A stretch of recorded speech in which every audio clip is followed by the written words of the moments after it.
So we are talking about basic writing styles, basic writing, academic writing style.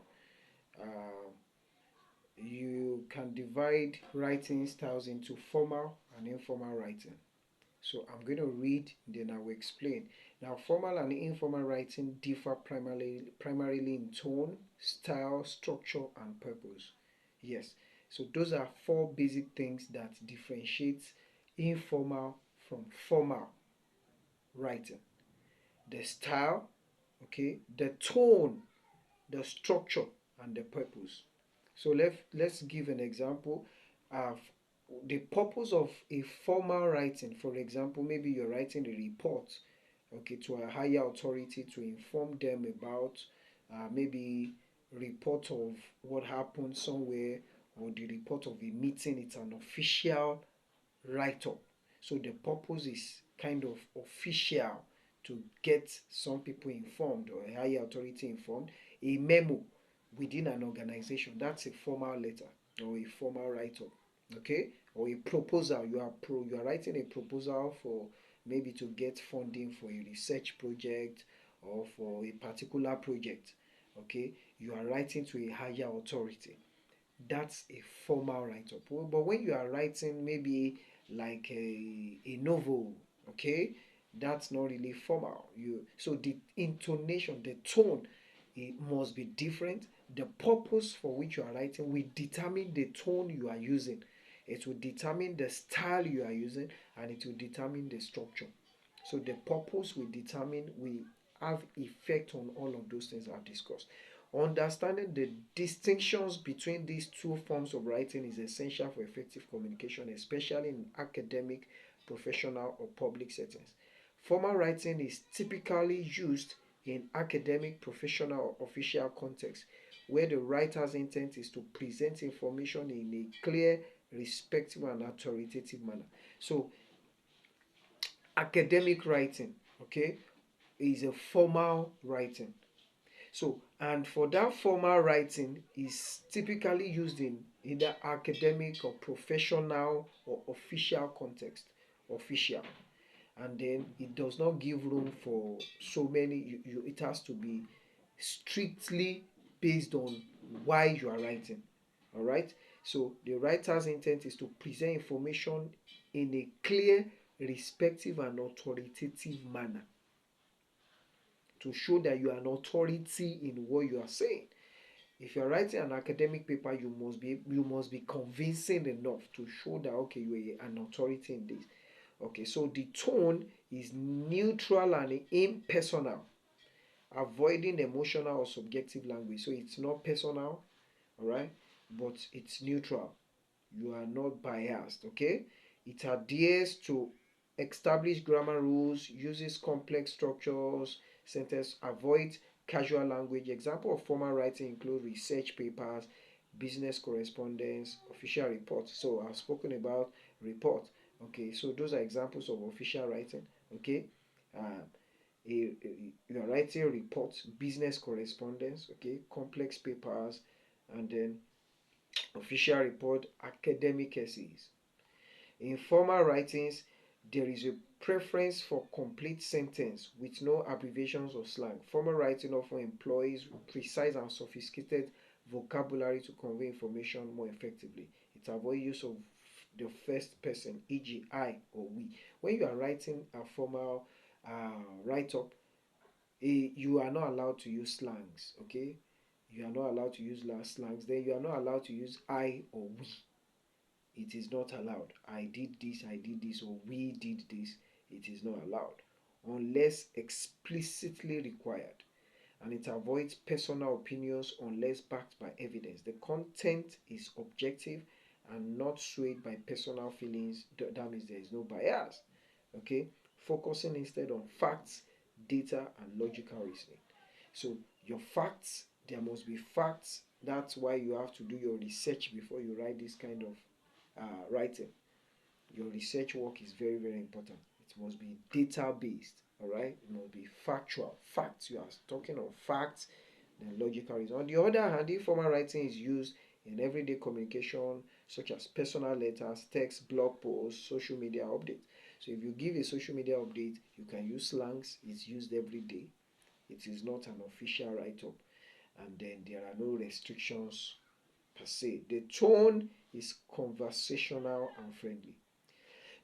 In the formal letter or formal write-up, you are writing authoritatively. You are writing as an authority, somebody that is informed. You know what you are saying, so it's the tone is authoritative. But for informal, a friendly manner, okay, you are not being authoritative.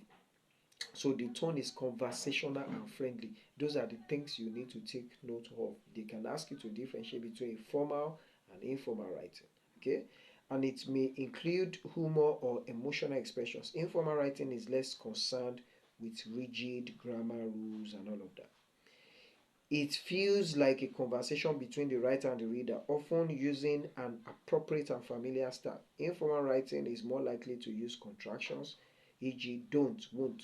So you can, do not in English, do not, you can contract it as don't. Will not, you can contract it as won't. That is allowed in informal writing. I don't want to do this. You wouldn't like to do this.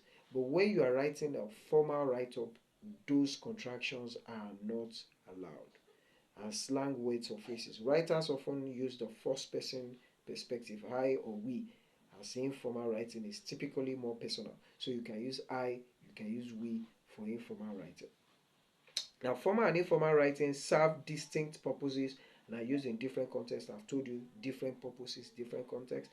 Understanding differences between the two is essential to mastering the art of communication. The tone in formal writing is serious, professional, and often impersonal. It maintains a respective distance between the writer and the audience, avoiding personal pronouns unless necessary. In contrast, informal writing uses a conversational and relaxed tone. So there is relaxed tone. I have mentioned a couple of things, differences between them: conversational and relaxed, friendly in informal. But for formal, you are not conversational. It's authoritative, okay, it's official, it's professional, and it's often impersonal. Formal writing relies on standard academic or professional vocabulary. It avoids slang and colloquial language. Formal writing adheres strictly to grammar rules and formal structure.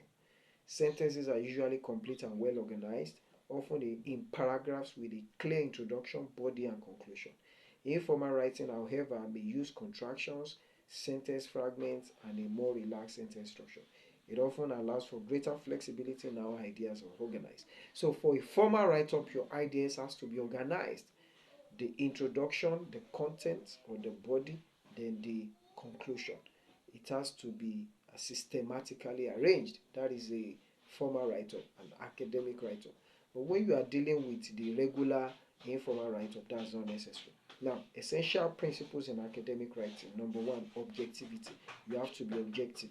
You don't have to take sides. That's the meaning of objectivity. Okay? You are not subjective. You are not biased. So academic writing strives for objectivity, meaning it is based on facts, evidence, and logical reasoning rather than personal opinions or emotions. So your personal opinions or emotions do not count. That is objectivity. They are based on facts, evidences, and logical reasoning.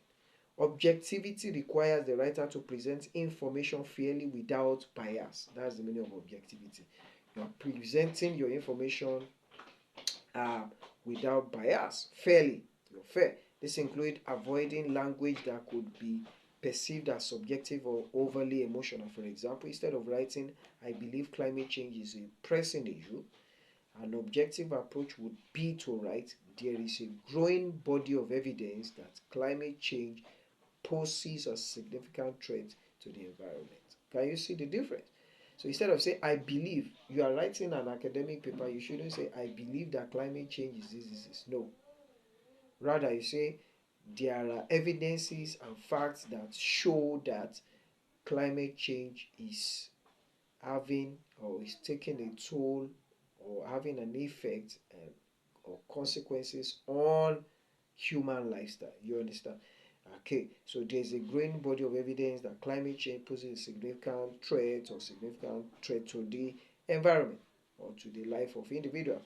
To maintain objectivity, what are the things you take note of? Use evidence from credible sources to support claims.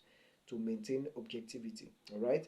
Use evidence from credible sources. So that means it is not every source that you get your information from. You don't go and get information from a blog post. You know, blog sites, they are just mainly for entertainment, then to get traction, to get monetary reward. And bad news spread fast, fake news spreads fast. So on blog posts, you cannot really trust the source. That is why, as a writer, you must look at the source of where the news is coming from before you write.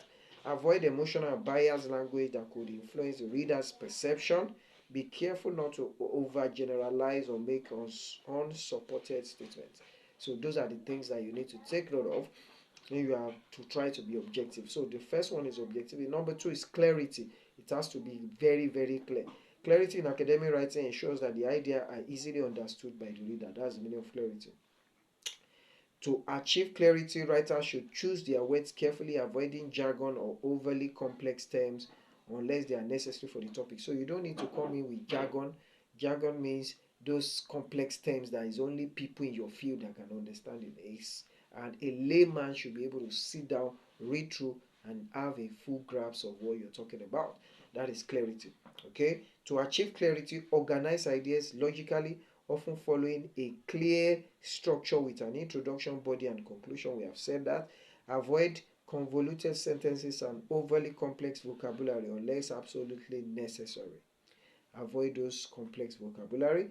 Define specialized terms or concepts to ensure that readers unfamiliar with the topic can follow the argument. Then conciseness. It has to be concise.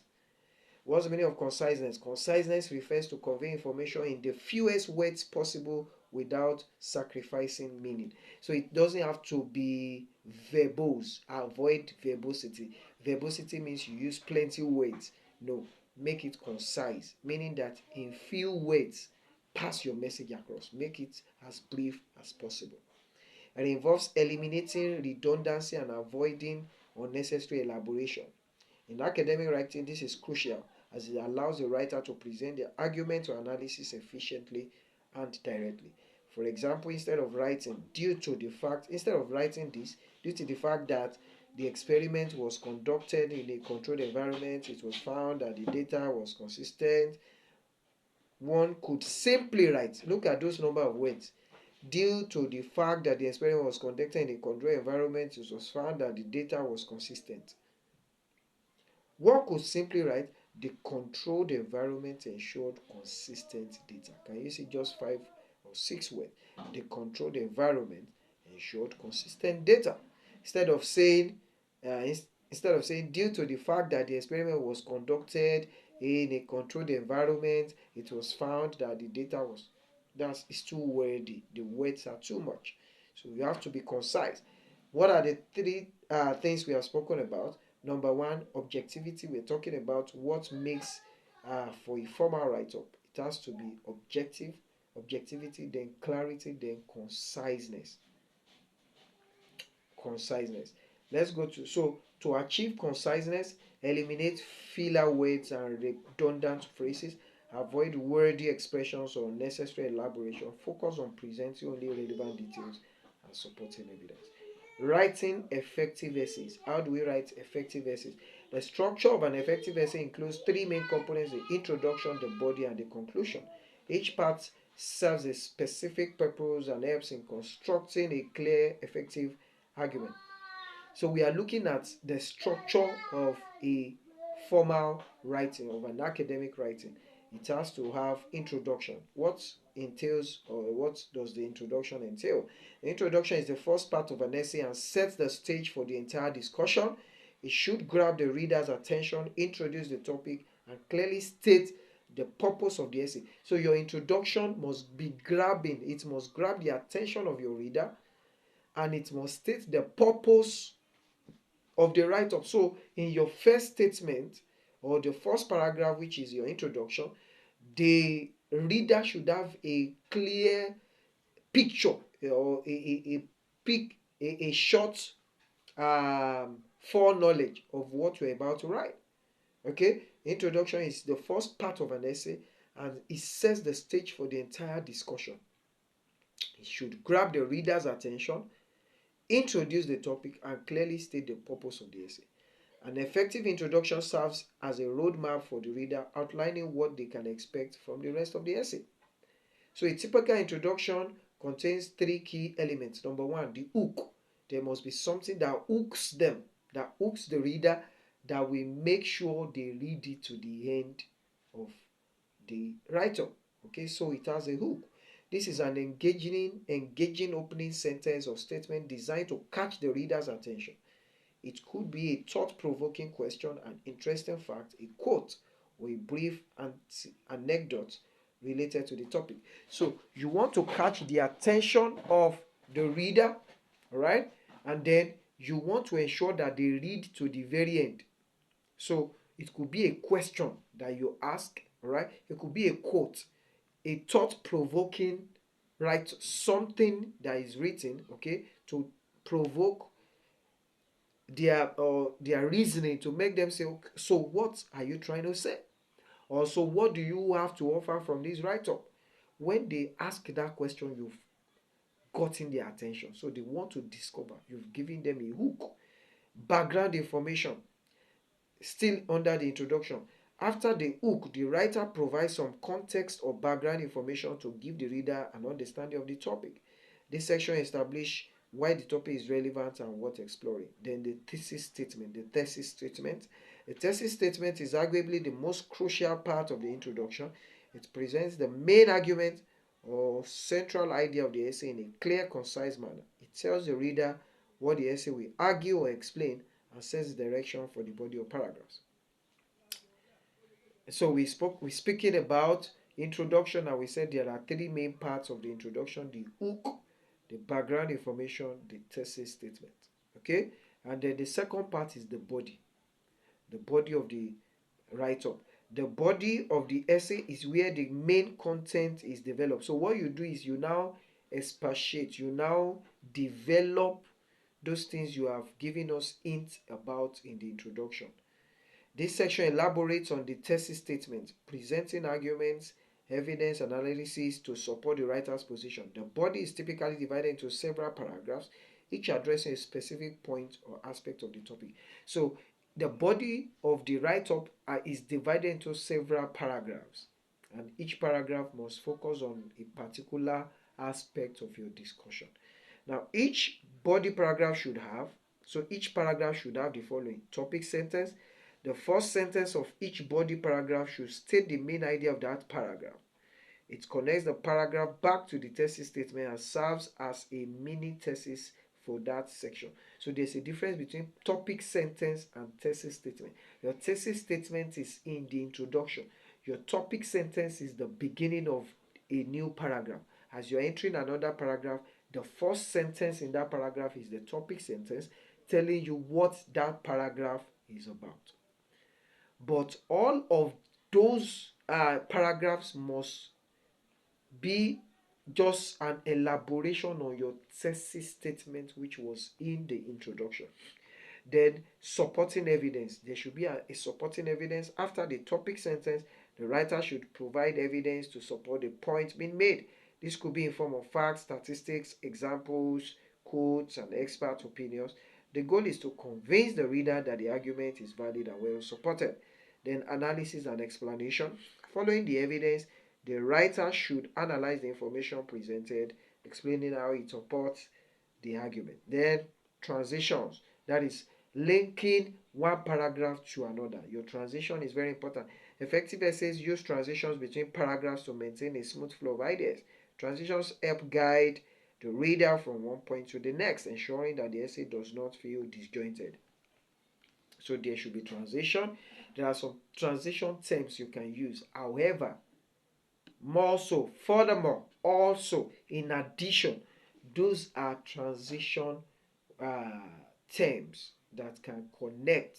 So, for example, if you want to say however, what do you use however for? Maybe you have said something that is positive about the issue, you have been talking about the merits, the positives.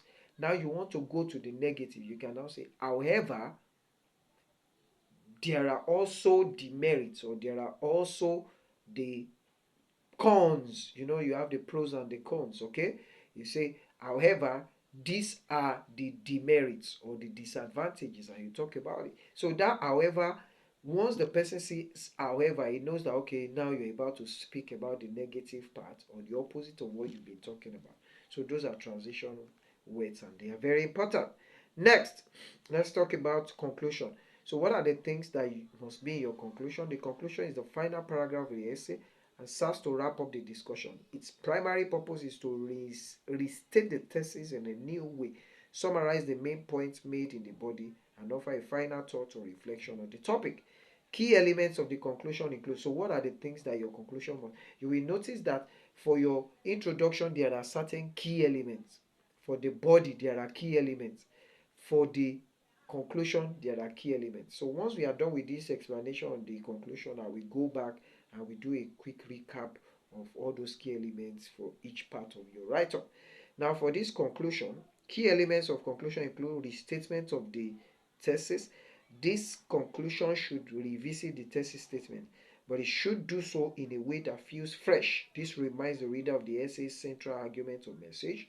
Summary of main points.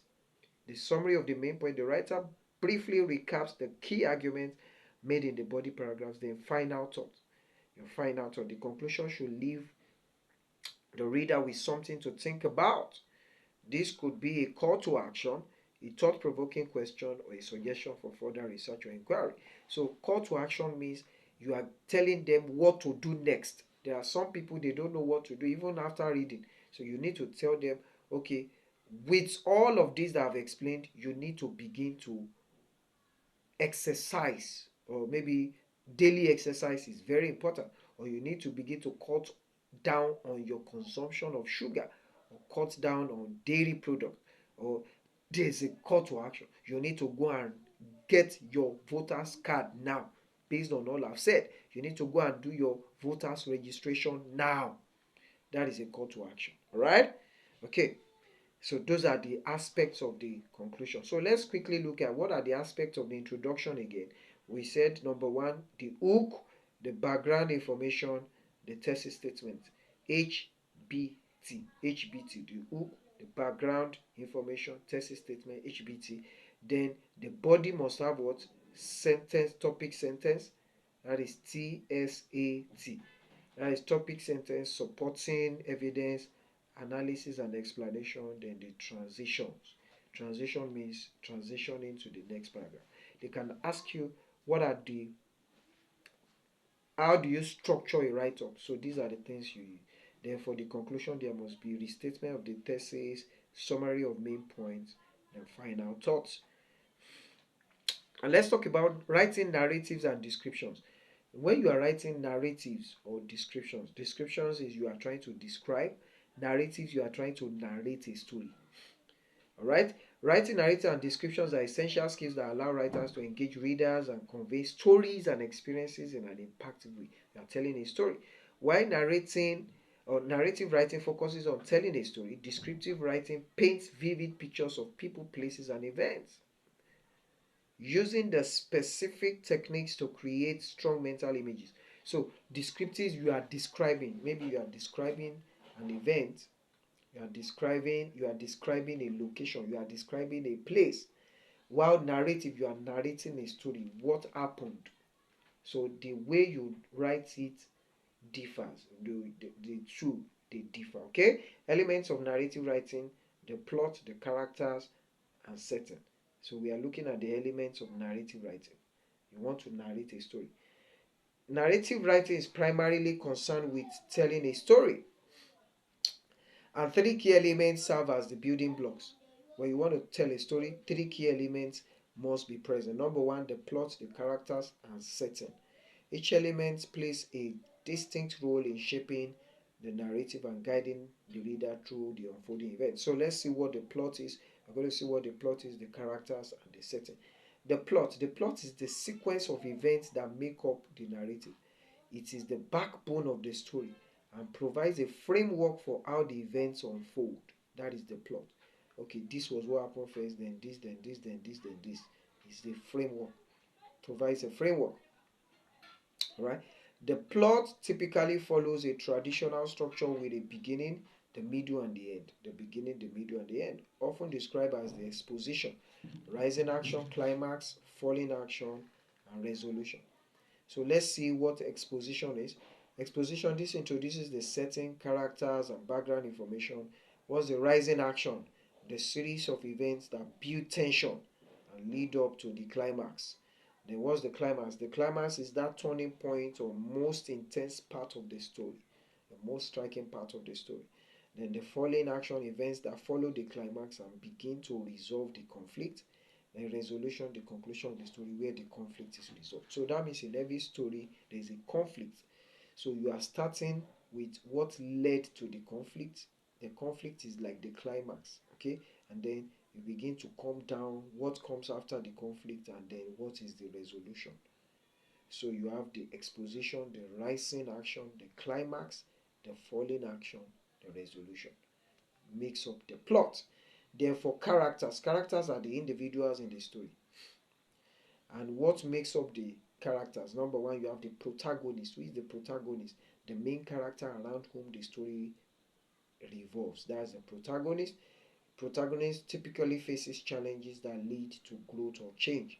So the person, the main actor that faces challenge, okay, that is the protagonist. The antagonist, character or forces that oppose the protagonist, creating conflict and obstacles. So those characters that oppose um, the protagonist, that is the antagonist. So antagonist opposes the protagonist. Then supporting characters, these characters may not be central focus but contribute to the story by interacting with the protagonist or other main characters. What's the setting? So we've discussed the plot, we've discussed the characters. We said the characters, you have the antagonist, the protagonist, the supporting characters. Then the setting. The setting refers to the time and place where the story occurs. It establishes the context for the narrative and can influence the mood and atmosphere of the story. A well-developed setting can also serve as an important symbolic element that mirrors the emotional state or conflict of the character. Now let's talk about descriptive writing. So that's what we just discussed now is narrative. You're narrating a story. But now descriptive, what are the parts of a descriptive writing? Sensory details and figurative language. Okay, descriptive writing aims to create vivid images in the reader's mind using a variety of techniques to evoke emotions and bring the scene to life. Among the most effective techniques in descriptive writing are sensory details and figurative language. Sensory details, something they can connect with. Sensory details refer to descriptions that appeal to the five senses. They can connect, relate with it. Appeals to the five senses: your sight, the sound, the hearing, your taste, the tongue, okay, the touch, and the smell. By incorporating sensory information, writers can create more immersive and vivid descriptions that allow readers to experience the scene in a more tangible way. So the sight, describing the visual elements of a scene, such as the color, the shape, and the general appearance of objects or people. The sound, describing the noises and sounds in the environment, such as the music, voices, or background noises. Taste, referring to the taste of food, drinks, or even the air in a particular setting. The touch, describing physical sensations such as warmth, cold, roughness, or softness. Smell, creating a sensory experience by describing the odor in the scene, whether pleasant or unpleasant odor. Now, figurative language uses comparisons, exaggerations, and symbols to express ideas more vividly and creatively. Some common forms of figurative language include similes, that's comparisons using like, or as white as snow, okay, as big or as huge as an elephant, okay. Her smile was as bright as the sun. That is simile. Metaphor, direct comparisons without using like or has. That is metaphor. Time is a thief. Time is a thief. So when you say time is a thief, all right, when you say time is a thief, that is a metaphor. Okay, you are comparing, but you are not using like or has. Time is a thief. Personification, giving human characteristics to non-human things. You personify non-living things. You make them look human. The wind whispered through the trees. The wind is non-living, but whisper, it's only humans or living things that whisper through the trees. The trees also are living, okay? But but they are not human. So you try to use that is personification, giving human characteristics to non-human things. Hyperbole, exaggerated statement not meant to be taken literally. E.g., I've told you a million times. It doesn't mean I told you 1 million times. It just means I've told you several times. That's hyperbole. Hyper means over. All right, like an exaggeration. Okay, exaggerated statement. That's hyperbole. Then onomatopoeia. Onomatopoeia, they are words that imitate natural sounds. Words that imitate natural sound, e.g., buzzing, to buzz, clang, whisper. Okay, so that is that. Then writing expository and persuasive essays. Persuasive, you are trying to persuade somebody. So there are certain features of persuasive writing. You are trying to persuade somebody. What are those things that you need to know under persuasive writing? Ethos, appeal to credibility. Ethos, from the word from ethics. Ethos refers to the writer's or speaker's credibility. That's how credible or the character of the writer. If you are writing a persuasive essay on the importance of renewable energy, you might use ethos by citing studies from well-known environmental scientists or organizations like the World Health Organization, which will lend credibility to your argument. So when you quote World Health Organization, then they know that, oh, you are quoting an authority, okay?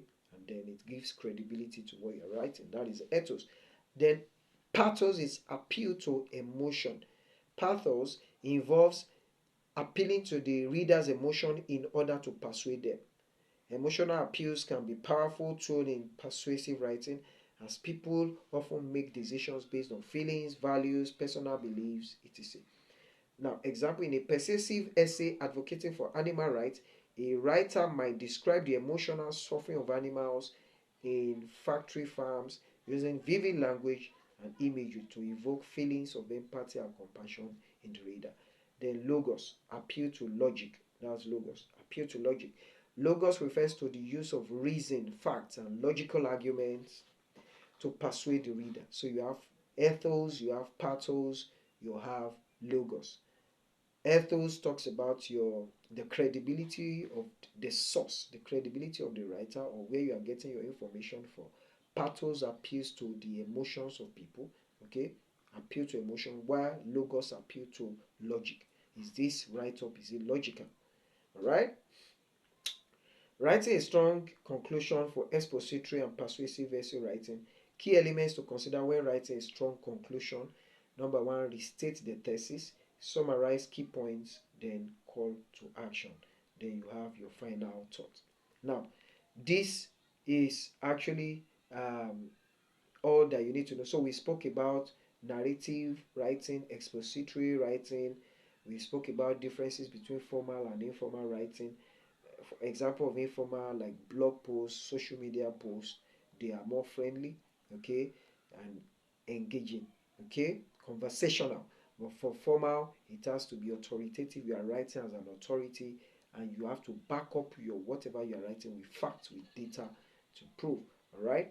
So that is that. Go. So I want you to take note of all those points and for clearer understanding. So you see the second video right now.